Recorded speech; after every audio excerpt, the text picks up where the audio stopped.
What is up, Insaners, and welcome to our Double Game Week 22 guide, which will help you set your team for the second Double Game Week of the season. We'll talk about the confirmed Double Game Week fixtures, teams and players to target, and some chip strategies for the Double Game Week 22. So, guys, make sure that you hit the like button and subscribe to the channel as well if you like what you see today and are new around here. Now, just a few hours back, we got the confirmation on the second Double Game Week of the season. Now, according to the confirmation by the Premier League, 8 teams have a double game week. These are Watford, Man United, Leicester, Burnley, Tottenham, Brighton, Chelsea, and Brentford. Now, what does this mean? All these 8 teams will play twice this week. For now, teams like Liverpool, West Ham, Wolves, Everton, and Newcastle, they have a single game week but a favourable game in game week 22. There are chances that Liverpool's game might get cancelled because of the COVID outbreak at the club, but for now, there are no postponements. So first up, Watford play Newcastle and Burnley. Now Watford have looked quite decent in attack and could score against both Newcastle and Burnley. Both teams are among the worst defenses in the league, and this is definitely a week to target the Watford attack. A lot of managers already have one of Dennis and King, and this could be a decent week to double up on the Watford attack. Game week 22 looks good, and Norwich in game week 23 is also looking good, but after that Watford play West Ham, Brighton, Villa, Man United, and Arsenal, so that is not that great. Next, Man United face Aston Villa and Brentford. Now, Villa have definitely improved defensively under Gerrard, and this could be a tricky game for Man United. Even Brentford can score against United, so I would definitely think before loading my team with United assets. In all fairness, guys, United haven't looked that convincing on either end of the pitch, but nevertheless, this double game week gives managers a chance to get in a couple of differentials from Man United. The third team that we have is Leicester City, who plays Burnley and Tottenham. Now, Leicester, like many other teams, they've managed to score goals, but defense has been a huge problem for them. Having said that, they still did pretty well against Liverpool, and I've recorded this video before the Everton game, so things can change from a defensive point of view. But Leicester is another team which has a couple of decent attacking players. Now, in terms of the fixtures after Game Week 22, Liverpool, West Ham, Wolves, Chelsea in the next 5 is a very tricky run. So another team who look okay in Game Week 22, but beyond that, it's looking a bit tricky. Then, guys, we have Burnley who play Leicester and Watford. I'm sure nobody is going to go for the Burnley attackers, but if you want to go differential, targeting the defenses of Leicester and Watford might not be that bad.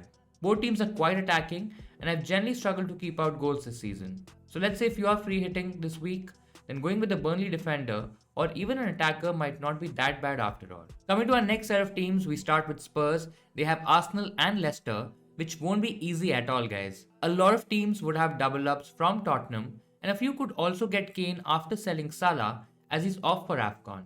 Now, Arsenal have been solid in defense, they troubled Man City, and could be a massive challenge for Tottenham this one. Leicester, again, as I mentioned, look good offensively, and that means the clean sheet potential is less for a Tottenham asset. Now, coming to the Spurs attack, I think it's pretty good, but again, with Chelsea, Wolves, and Man City in the next 3 of the 4 games, you might not want to double up with Son and Kane. Guys, the next team is Brighton, who have a decent double game week. It's not the easiest, to be honest. Now, Palace and Chelsea, they are tricky games. I mean, both can still be good from an attacking sense, but there are not a lot of Brighton attackers you can trust. From a defensive point of view, I think Brighton will concede against Chelsea, maybe a clean sheet against Palace. So defense is definitely one area that you can look for in terms of getting value. Brighton generally keep things tight and could be okay for both games. Beyond the double, they have Leicester in 23, then a blank in 24. Gaming 25 to 28 is when they have a good run of fixtures, so maybe you can go for a Brighton player for the upcoming games. Coming to the second last team, now Chelsea is a tricky team to have a double in Game Week 22. Man City is definitely going to be a tough game, guys, and chances are that Chelsea will concede against Man City. Brighton too have looked okay in attack. Now Chelsea have only kept 2 clean sheets in the last 11 league games, so that is definitely a concern.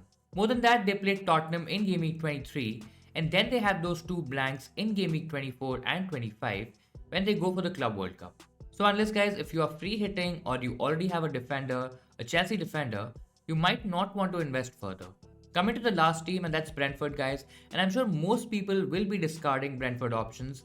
They definitely have the toughest double game week facing Liverpool and Man United. And I think unless you're looking for differential options or fillers for your FPL team, there are better options available elsewhere. Now, with the fixtures done, let's look at all these teams and what players to target from each of them. Now, guys, first we have Watford. I think out of all the teams, they have the best double game week, to be honest, guys. Newcastle and Burnley are really good fixtures from an attacking perspective. I'm sure you would have one of King or Dennis in your team by now. If not, then Dennis looks really good.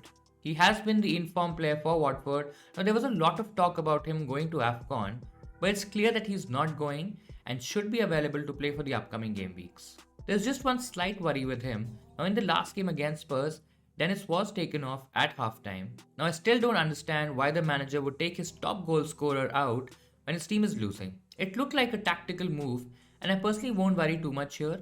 Now, in terms of returns, he has been better than Josh King, who looks like a 90-minute man. He's on penalties as well. Now, it's one of those situations, right, where King has better underlying stats, but Dennis has better attacking returns. Nevertheless, both are really good options. Now, if I had to choose one, I would probably just go for Dennis at the moment. There's also a case to be made for doubling up on both, but be careful guys, as Watford don't have great fixtures in the long term. In terms of other positions, now you don't really have much here from Watford. Don't think there are any other defenders or midfielders worth a shout. You can look at Bachmann if you are looking for a cheaper keeper option, or let's say if you want a keeper, a second cheap keeper for your free hit team.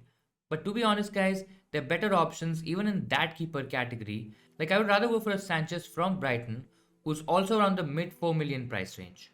Next, we have Man United. Now, the fixtures don't look bad by any means, but Man United, guys, they've just been very bad to be fair. Now, they don't look like a happy bunch off and on the field.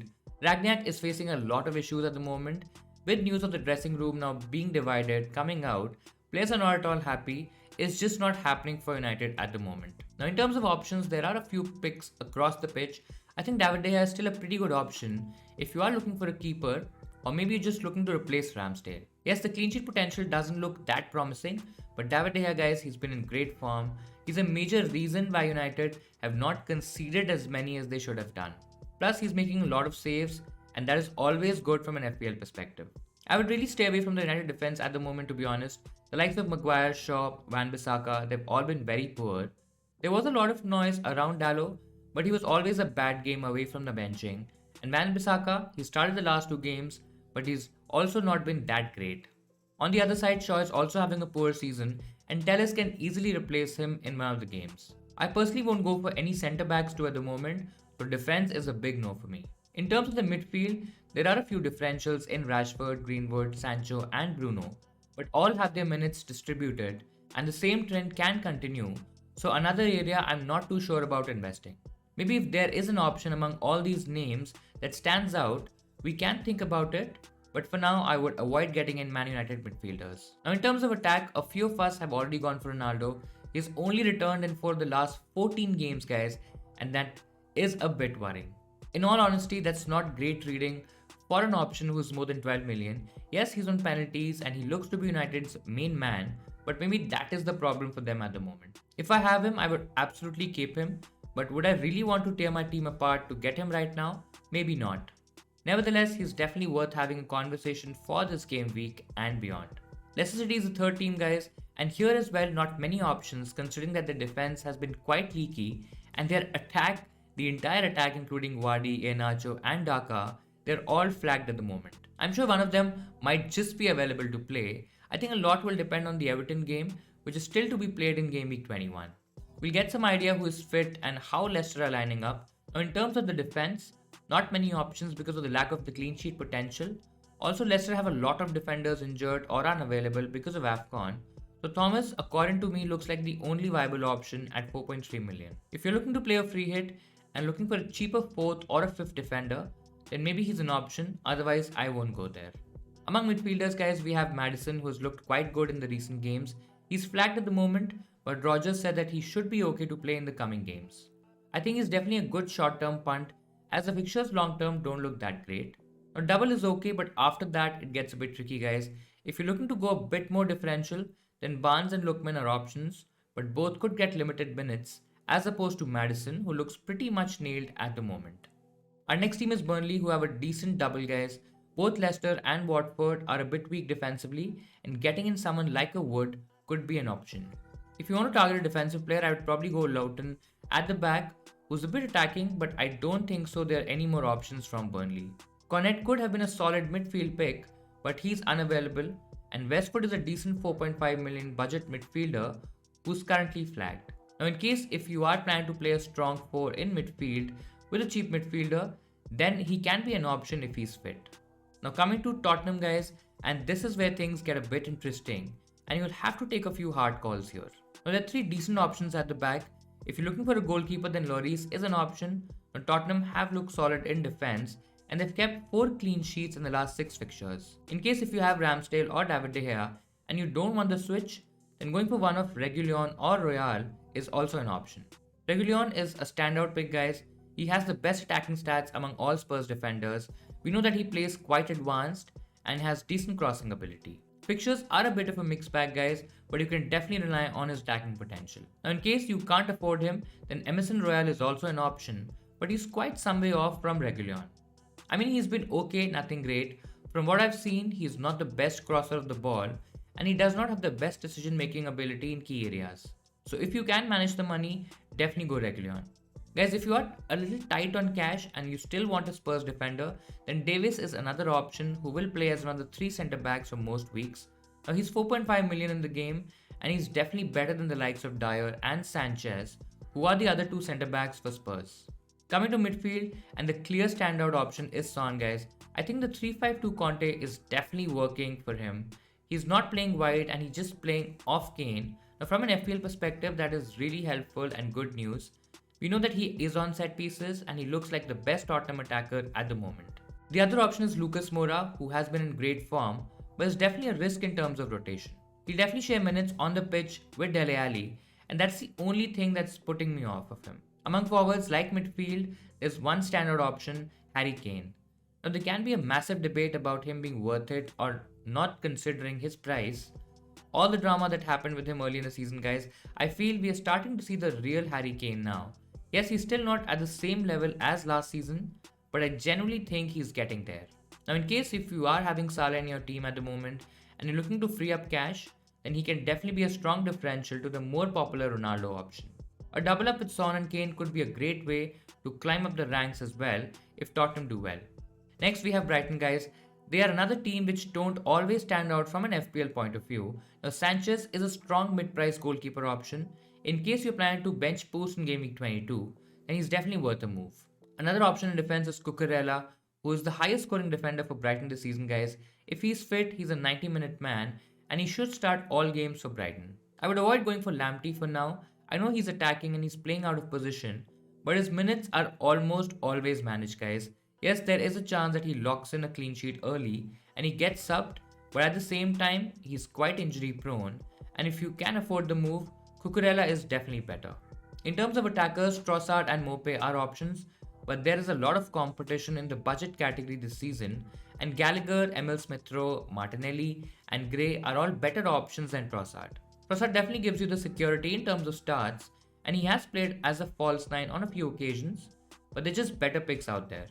Now, another interesting option is Neil Mope, guys. He's the 7th highest scoring forward right now, ahead of the likes of Watkins, King, and Kane. Now, Mope started the season very brightly, then he had a lean patch. He's come back over the past few games, getting 4 attacking returns in the last 6 game weeks. His price is 6.5 million, so if you don't have Dennis or King, maybe prioritize them over Mope, but I think he's still a decent differential. Our second last team is Chelsea, guys, who have been really struggling to build any momentum in the last few games. Now, their clean sheets have absolutely vanished. A lot of players have picked up injuries, and they look like a completely different side right now. I would definitely not go Mendy in goal, as there are better and cheaper options available. If you have the likes of Rudiger and Alonso, then they're worth holding for the double game week, but I won't bring them in, especially because of the consecutive blands they have in game week 24 and 25. In terms of attack, Mount is maybe an option, but again, it's better to hold him than to get him in your FPL team at the moment. I think the same goes for Lukaku as well, guys. I'm not sure whether he'll start both games in the double, and at that price point, I would rather stretch my budget to get Ronaldo or Kane. The final team that we have is Brentford, guys. Not much to target here. Brentford are okay in defense, so if you are using a free hit this week or you want to go budget, then Fernandes in goal as a playing keeper and Pinnock are options. Both are in that mid 4 million price range and they could give some value. Now, Brentford might not keep a clean sheet, but with Raya out, Fernandes should be nailed, plus there should be some safe potential here. Now, one thing to note is that if you don't want players long term, then it doesn't make any sense to get them, In that case, you can move to Ivan Toney, especially if you have a non-playing forward, or maybe someone like a Wadi or any other name that you don't want long term. Now, Tony is good value. He has not set the world on fire, especially with his performances, but he's on penalties, guys. He's Brentford's main attacker and their number 9. So, in case if you want to go a bit different, he's definitely one option. But the fixtures, guys, they are too tough in my opinion. The fixtures after the double aren't that easy either. So, maybe he's a tricky buy for Game Week 22, but I'll just avoid him. So, guys, these are some of the players that you should try getting in your team for this week. Who are you targeting from this list? Are you looking at any other differentials? Do let me know in the comments below. Great, now let's look at some chip strategy at the moment, guys. I personally think wildcard in 22 is an option right now, but it's very team dependent. You might not want players from Brentford, Leicester, Watford, Chelsea, and Burnley long term, but all of them have a double game week. Now, getting players from these teams on a wildcard might not be ideal. Wildcard might be better suited for a little later, from game week 31 to 35, let's say, where you can set up your team for the final push and maybe do a bench boost in game week 36. Now, game week 36 could be a double game week, hence the bench boost option. In case if you want players from Man United and Tottenham, let's say double or even triple ups, depending on how you're playing, then in that case it makes sense. Otherwise, still your team is in a really bad shape, guys. It's better to save it for later and not use the wildcard right now. The other option is free hit, which is probably going to be a lot popular this week as well, guys. There was a massive upside in playing the free hit in one of the blank game weeks a little early in the season, and this week it could be similar. A free hit would allow you to keep players from Man City, West Ham, Liverpool, Everton, maybe even Villa, and let you attack with players from Watford, Tottenham, and Man United. Again, if you look at it, it's not ideal. I mean, a lot of managers would already have players from these teams, so the chip might not have a significant advantage. In case if you have a lot of players having a double game week, let's say maybe 12 or 13, then a bench boost chip is also worth it. But I don't think so it'll be possible for most players. I think on an average, players would have probably about 7 to 8 players at max having a double game week, and that is not enough to play your bench boost chip this week unless you have good players from Everton, Liverpool, and West Ham who have a single game week but all have a really good fixture this week. Now, the final chip is the triple captain chip, guys, which is also a possibility this week. I mean, I'm not ruling it out completely. United have a good run of fixtures in the double, and Ronaldo could be a triple captaincy option. I know he's not been that great, I know United have not been that great, but it's still worth a shout.